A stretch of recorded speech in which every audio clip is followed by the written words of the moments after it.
مورخین نے کتب تاریخ میں لکھا ہے، ایک خاتون حضرت داؤد علیہ السلام کی خدمت میں حاضر ہوئی اور عرض کیا، اے خدا کے نبی، آپ کا پروردگار عادل ہے یا ظالم؟ حضرت داؤد علیہ السلام نے فرمایا، تیرا ناس ہو اے خاتون، تو کیا بات کر رہی ہے؟ رب تعالیٰ تو سراسر عدل و انصاف ہے، وہ ذرا برابر بھی کسی پر ظلم نہیں کرتا۔ پھر اس سے پوچھا کہ تم ایسا کیوں کہہ رہی ہو، تمہارا قصہ کیا ہے؟ اس عورت نے اپنا قصہ بیان کرنا شروع کیا، اے خدا کے نبی، میں ایک عورت ہوں، میری 3 بچیاں ہیں جن کی پرورش میں اپنے ہاتھ سے سوت کاٹ کاٹ کے کرتی ہوں۔ میں دن بھر اور بعض اوقات راتوں کو جاگ کر سوت کاٹتی ہوں۔ گزشتہ رات میں اپنا کاٹا ہوا سوت ایک سرخ کپڑے میں باندھ کر اسے بیچنے کے لیے بازار جانا چاہتی تھی تاکہ اس کی آمدنی سے بچیوں کے کھانے پینے کا بندوبست کر سکوں، لیکن اچانک ایک پرندہ مجھ پر ٹوٹ پڑا اور سرخ کپڑے کا ٹکڑا جس میں نے سوت باندھ کر رکھا تھا اسے گوشت کا ٹکڑا سمجھتے ہوئے لے اڑا۔ میں یوں ہی حسرت و یاس سے ہاتھ ملتے رہ گئی۔ اب میرے پاس کچھ نہیں کہ اپنے بچیوں کو کھانا ہی کھلا سکوں۔ ابھی وہ خاتون داؤد علیہ السلام سے اپنی داستان بیان کر ہی رہی تھی کہ اتنے میں آپ علیہ السلام کے دروازے پر دستک ہوئی۔ حضرت داؤد علیہ السلام نے آنے والے گھر میں داخل ہونے کی اجازت مرمت فرمائی۔ اجازت ملتے ہی 10 تاجر یکے بعد دیگرے اندر داخل ہوئے، جن میں سے ہر ایک کے ہاتھ میں 100 دینار تھے۔ تاجروں نے عرض کیا، خدا کے نبی، ہمارے ان دیناروں کو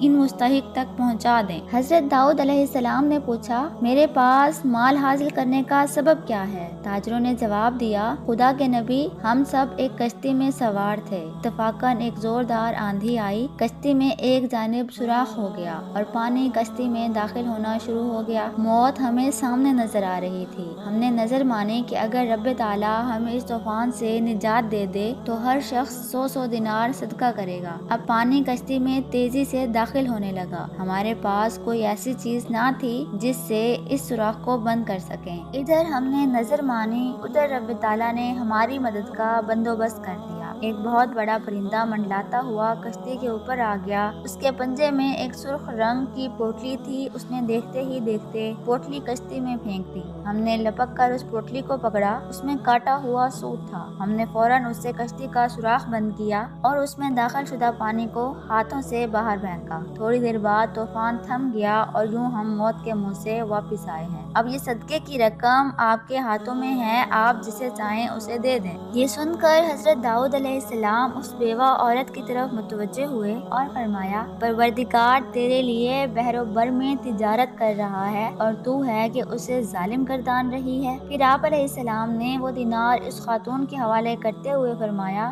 جاؤ انہیں اپنی بچیوں پر خرچ کرو۔